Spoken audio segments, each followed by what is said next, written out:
اعوذ باللہ من الشیطان الرجیم بسم اللہ الرحمن الرحیم۔ دوسرے جز کا خلاصہ۔ اپنی آواز کے لیے معافی چاہوں گی، میرا گلا کچھ بیٹھا ہوا ہے، صبح سے تو آواز ہی نہیں نکل رہی تھی، اس لیے آج ریکارڈنگ میں تھوڑا دیر ہوئی۔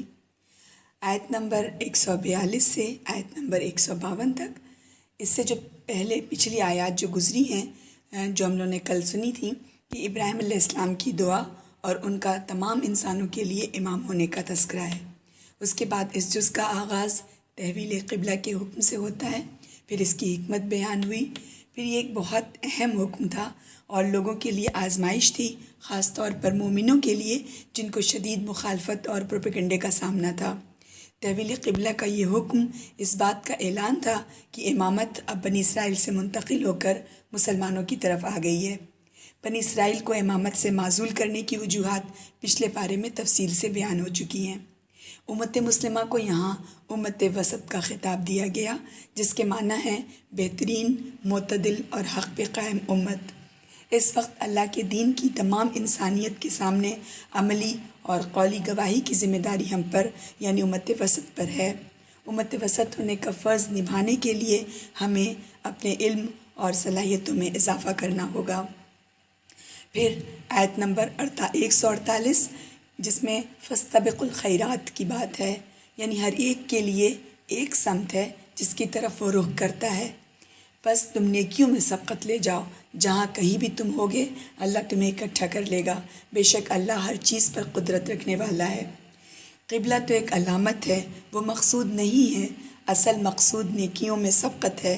اللہ نے امت وسط کا درجہ دے کر اس امت پر اپنی نعمت کی تکمیل کر دی۔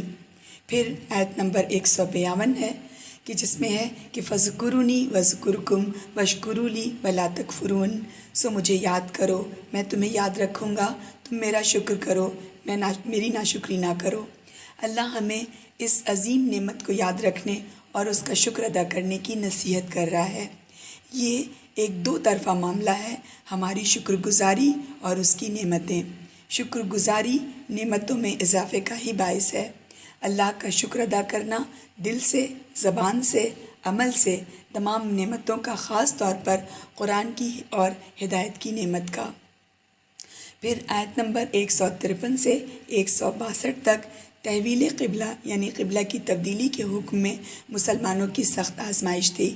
اس وقت ان کا قبلہ قریش کے قبضے میں تھا اور ابھی ان کو بہت اور آزمائشوں سے گزر کر اپنے قبلے کو آزاد کر اور اس کو دوبارہ توحید اور دین ابراہیمی کا مرکز بنانا تھا۔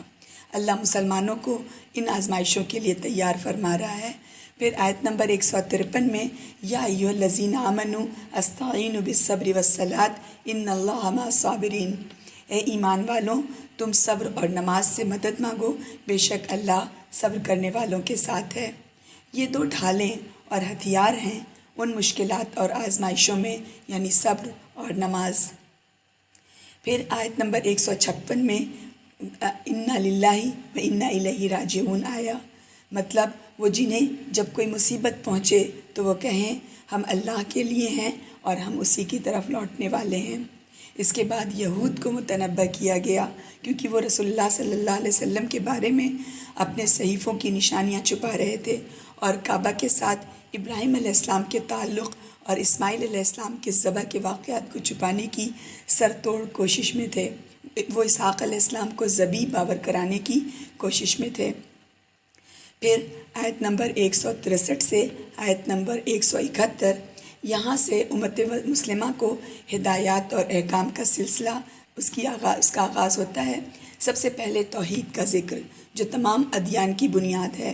توحید اور آخرت کے دلائل بیان ہوئے، انسانوں کو شیطان کے قدموں کی پیروی سے منع فرمایا، شیطان کے بہت ہی عام حربے سے خبردار کیا کہ وہ لوگوں کو بہکاتا ہے کہ وہ چیزوں کو اپنی خواہشات کے مطابق خود سے حرام اور حلال ٹھہرائیں، حالانکہ یہ صرف اور صرف اللہ کا حق ہے کہ وہ اپنی مخلوقات کے لیے حلال اور حرام کے قواعد و ضوابط مقرر فرمائے، لیکن لوگ بھیڑ بکریوں کی مانند اندھا دھن اپنے آباء اجداد کی پیروی کرتے چلے جاتے ہیں اور اللہ کے احکام کی طرف متوجہ نہیں ہوتے۔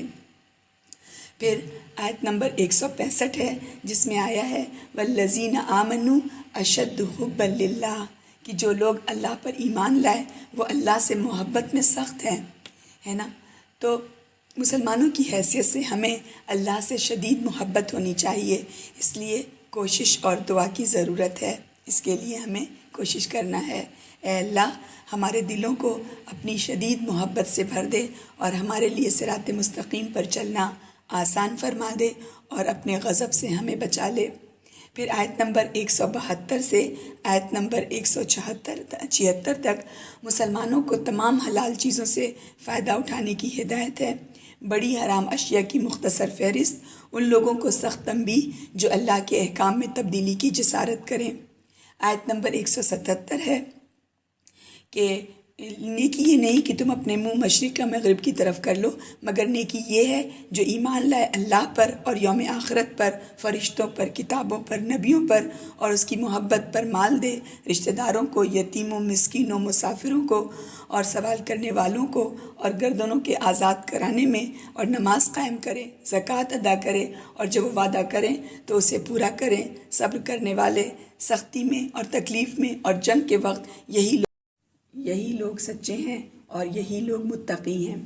اس آیت میں جو بات مقصود ہے وہ یہ ہے کہ دین کی علامات کی اہمیت ہے، مگر تمام عبادات اور مظاہر کا مقصد انسان کے اندر سچی خیر اور نیکی کے جذبے کی پرورش ہے۔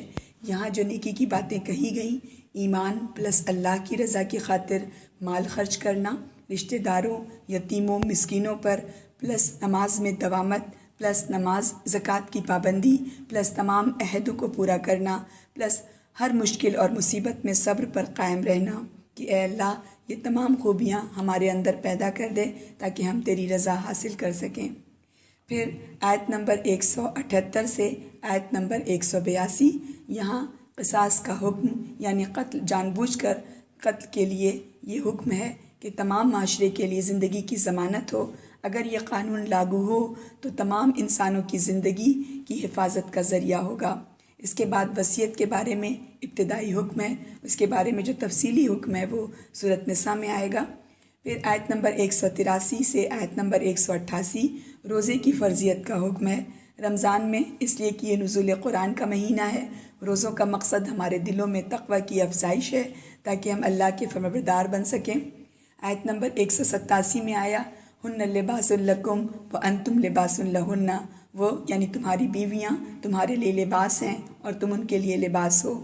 روزے کی آیات کے بیچ میں یہ آیت آتی ہے جو میاں بیوی کے خوبصورت تعلق کو بیان کرتی ہے۔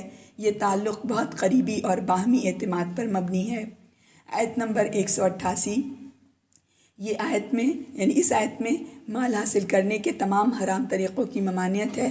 اللہ کرے ہم تمام احکامات کی پیروی بہترین طریقے سے کر سکیں۔ آیت نمبر 189 سے آیت نمبر 203 حج کی فرضیت اور اس کے احکامات، حج کے سلسلے میں قریش میں رائج بدعتوں کی ممانعت اور اصلاح، ساتھ میں جہاد اور قتال کے احکامات، کیونکہ ابھی مسلمانوں کو 9 ہجری میں حج کرنے سے پہلے ان تمام آزمائشوں اور جنگ و جدل کے مراحل سے گزرنا تھا۔ پھر اس پر کچھ ہدایات دی گئی ہیں۔ پھر اللہ سبحانہ وتعالیٰ فرماتا ہے کہ حج کے لیے لوگ مختلف نیتوں اور دل کے ساتھ آتے ہیں، کچھ صرف دنیا کے طالب ہوتے ہیں، مگر سچے مومنوں کی دعا ہوتی ہے۔ پھر آیت نمبر 204 اور 207 منافق اور سچے مومن کے کرداروں کا موازنہ، ایک اپنے متکبرانہ رویے سے دنیا میں فساد برپا کرتا ہے اور دوسرا اللہ کی رضا کی خاطر ہر قربانی کے لیے تیار ہوتا ہے۔ پھر آیت نمبر 208 سے آیت نمبر 214، 208 میں ہے کہ اے ایمان والو تم اسلام میں پورے کے پورے داخل ہو جاؤ اور شیطان کے قدموں کی پیروی نہ کرو، بے شک وہ تمہارا کھلا دشمن ہے۔ پچھلی آیات میں منافقین کا ذکر تھا جو دنیا کے مفاد کے لیے اسلام کا جھوٹا دعویٰ کرتے تھے۔ یہاں مسلمانوں کو اسلام میں مکمل داخل ہونے کی ہدایت ہے۔ اس کے معنی ہر وقت یہ ہوئے کہ ہمیں 24 گھنٹہ اللہ کی بندگی اور اطاعت کے ساتھ ہی گزارنا ہے۔ اگر تمام دلائل کے ساتھ دعوت اور نبی اکرم صلی اللہ علیہ وسلم کی عملی مثال کے باوجود یہ ایمان نہیں لاتے تو اس کا مطلب ہے کہ آخرت کے منتظر ہیں جب اللہ اپنے فرشتوں اور عدل کے ساتھ نمودار ہوگا۔ منافقین زیادہ تر یہود میں سے تھے، اس لیے ان کو تنبیہ کہ وہ مسلمانوں کو ذہنی اضطراب میں مبتلا نہ کریں۔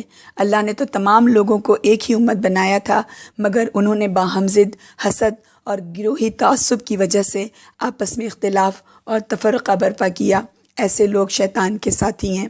اللہ سب انسانوں اور قوموں کے ایمان اور صبر کی آزمائش کرتا ہے، اور بہت سے امتحانات اور مصائب سے گزر کر ہی لوگ جنت کے حقدار ہوں گے۔ آیت نمبر 215 سے آیت نمبر 221 مسلمانوں کو اللہ کی راہ میں انفاق کی ترغیب اور اس کے بارے میں سوالات کے جواب۔ یہ انفاق اور قرض حسنہ خاص طور پر اس جہاد کے سلسلے میں ہے جو اس دور میں جاری تھا۔ اس سلسلے میں شراب اور جوئے کے بارے میں ابتدائی حکم ہے۔ یہ یہاں اس لیے کہ اس زمانے میں عرب میں کسی بھی فلاحی سلسلے میں پیسہ جمع کرنے کے لیے ایسی محفلیں سجائی جاتی تھیں جہاں یہ دونوں مشاغل بھی ہوتے، جیسے آج کل کانسرٹ وغیرہ کر کے چندہ اکٹھا کیا جاتا ہے۔ یتیموں پر خرچ کرنے کی حوصلہ افزائی اور مشرکین سے شادی کی ممانعت آئی ہے۔ آیت نمبر 222 سے آیت نمبر 238 عورتوں کے حقوق، نکاح، طلاق اور دیگر خاندانی معاملات کے بارے میں ہدایات آئی ہیں۔ یہ تمام ہدایات بہت ہی احسن انداز میں ہیں، جس سے اللہ کی عورتوں سے محبت اور ان کے بارے میں فکر مندی کا اظہار ہے۔ ان تمام آیات میں واتقوا اللہ کی تکرار کا سنہری تار بہت خوبصورتی سے ٹکا ہوا ہے، تاکہ ان خاندانی معاملات میں جب جذباتی حالت میں انسان اللہ اور اس کے احکام کو بھول سکتا ہے، وہ اللہ سے ڈرے اور اس کے بندوں کے حقوق کا خیال رکھے۔ آیت نمبر 238 سے آیت نمبر 242 تمام احکامات کے آخر میں پھر نماز کی حفاظت کی تاکید، اس لیے کہ نماز تمام شریعت کی پناہ گاہ ہے۔ اس کے بعد وصیت کا ابتدائی حکم ہے۔ آیت نمبر 243 سے آیت نمبر 253 بنی اسرائیل کی تاریخ کے 2 واقعات کا بیان، جس کے ذریعے مسلمانوں کو اس جہاد اور قتال کے لیے تیار کرنا مقصود ہے جو کعبہ کی مشرکین سے رہائی اور دین کی نبی اکرم صلی اللہ علیہ وسلم کے ہاتھوں تکمیل کے لیے اس وقت کی ضرورت تھا۔ داؤد اور طالوت کی جالوت کے خلاف جنگ عددی اور بہت سے اعتبار سے غزوہ بدر سے مشابہ تھی، جو عنقریب پیش آنے والی تھی۔ نبی اکرم صلی اللہ علیہ وسلم کو تسلی کہ اختلاف کی وجہ لوگوں کا اپنے اپنے رسولوں کے حق میں زیادہ متعصب ہونا ہے۔ ہر قوم چاہتی ہے کہ اس کا نبی سب سے بلند ہو اور باقیوں کی تحقیر کرتی ہے۔ اس ضد کی وجہ سے باہمی اختلاف ہوتا ہے۔ تمام رسول اللہ ہی کے نمائندے تھے، جن کے ذریعے اللہ نے دنیا میں کئی بار عدل قائم کیا۔ اللہ نے بعض نبیوں کو فضیلت دی، یہ صرف اس کا حق ہے، لوگوں کو اس کو تفرقہ کا باعث نہیں بنانا چاہیے۔ تمام رسول اور انبیاء ایک ہی پیغام لائے جو اسلام یعنی اللہ کی مکمل اور غیر مشروط اطاعت کا ہے۔ یہ کسی کی ذاتی یا گروہی ملکیت نہیں، بلکہ جو بھی عمل سے اس کا ثبوت دے گا وہ مسلم ہے۔ والسلام علیکم ورحمۃ اللہ وبرکاتہ۔